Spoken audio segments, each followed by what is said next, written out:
subsequently, which they won't let us put in the Wikipedia, and they won't let us say that CNN got that story wrong. Yep. They'll quote CNN, who got the story wrong, saying that I got it wrong, but I got it right. And so I should be.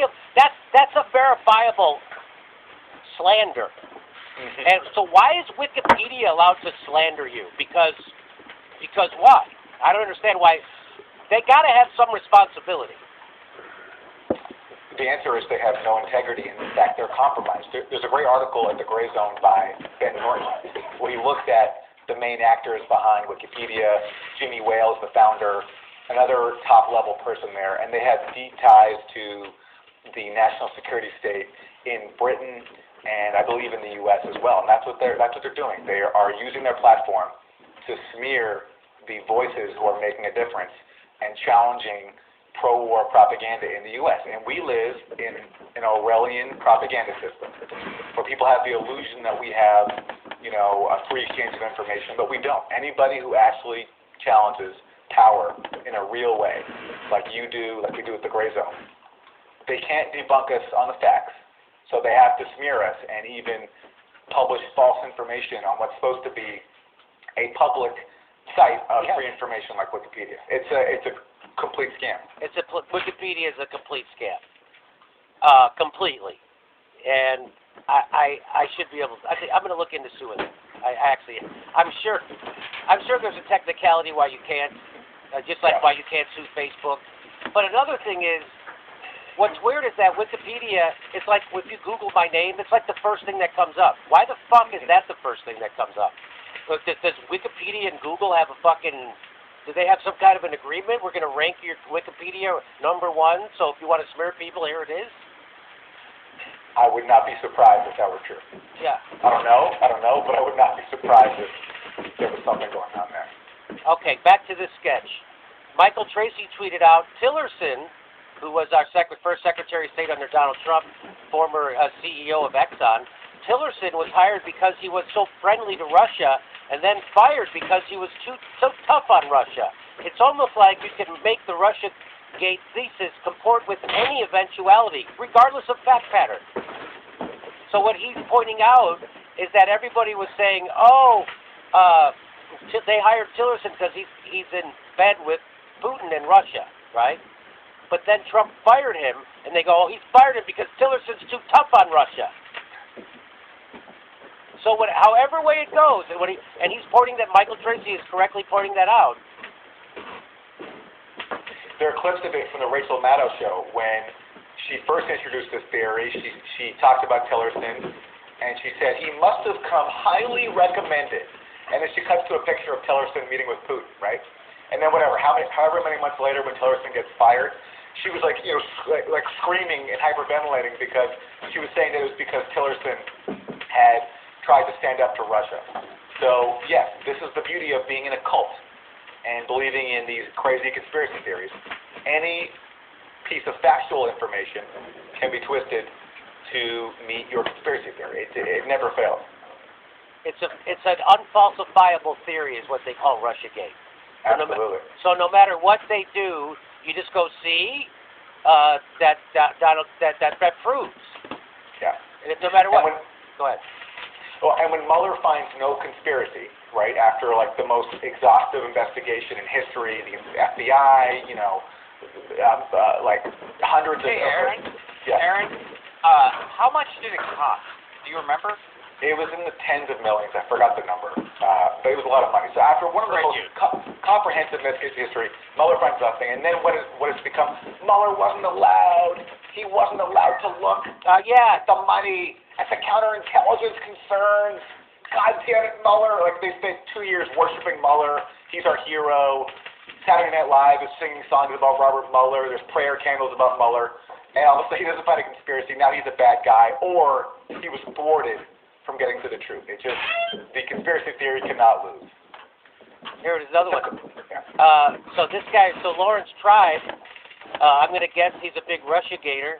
He retweets Michael Tracy's astute observation and says, not at all. It looks like Russia picked Tillerson to be a Putin puppet, then pushed Trump to fire Tillerson when he proved to be an unreliable puppet. law professor. The guy's a law professor at Harvard, I think. So no matter what happens, again, just as if you needed an example of what Michael Tracy was saying, he just gave you it. Exactly. So Michael Tracy says this is how it fucking works. No matter which way it goes, people say, and then he goes, well, I'll show you how it works. That's Lawrence Tribe. That's what he did. And they're not. And these are grown-up people with degrees, and they're dumber than a fucking jagoff comedian who's high as a kite.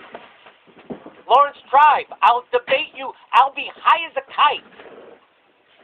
And I didn't go to great schools. I went to Columbia College, which is a great school for arts.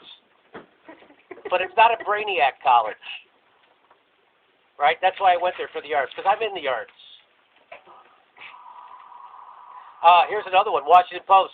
How Putin's Russia uses Soviet-era tricks to evoke racist white fears. Holy shit. I love the Washington Post. Time Magazine, how Russia voters fueled the rise of Germany's far right. Russia! They're controlling everything. A country that has a smaller GDP than California is somehow controlling the United States, Europe, Germany. Isn't it amazing? I wish we were half as effective as Russia. Start making our butt plugs. I mean, you want to talk about people who are covering up for white supremacy. When it's done on the right, it's pretty obvious to see, and it gets called out. Yes. What about when it's done on the liberal side, and people are so unhinged that they're trying to suggest that there's some even remote connection between Russia and white supremacy in the U.S. In the U.S.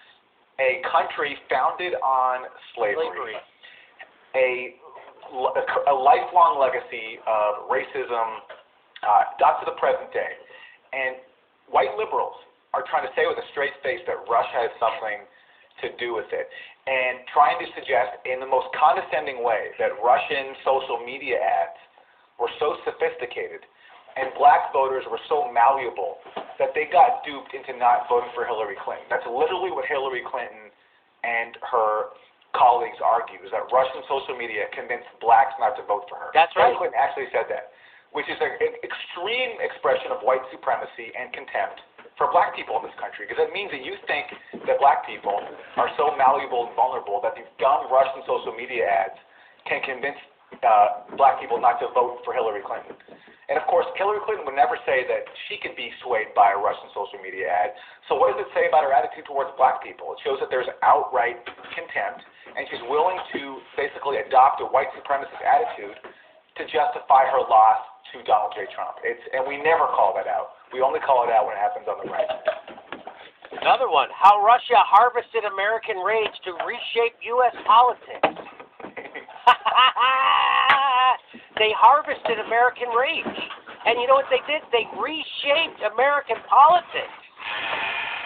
When did that happen? Because American politics has pretty much been the same since I've been around. Reaganism, or even likely shittier than Reaganism. So when did they change this? I can't tell you, Rod. I don't think it has changed. But the New York Times said they did it. So it has to be true.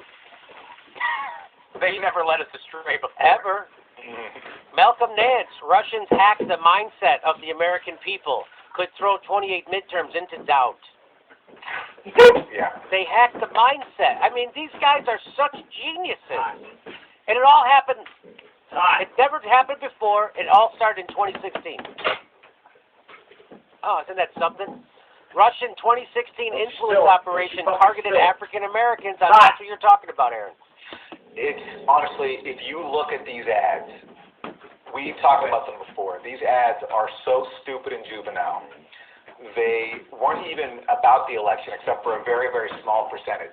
They barely reached the battleground states. And they're not about the election. They're about like dumb Jesus memes and Buff Bernie memes, and there's like a Yosemite Sam meme where he's angry about not being on TV anymore because he has a gun. It was like a gun ad.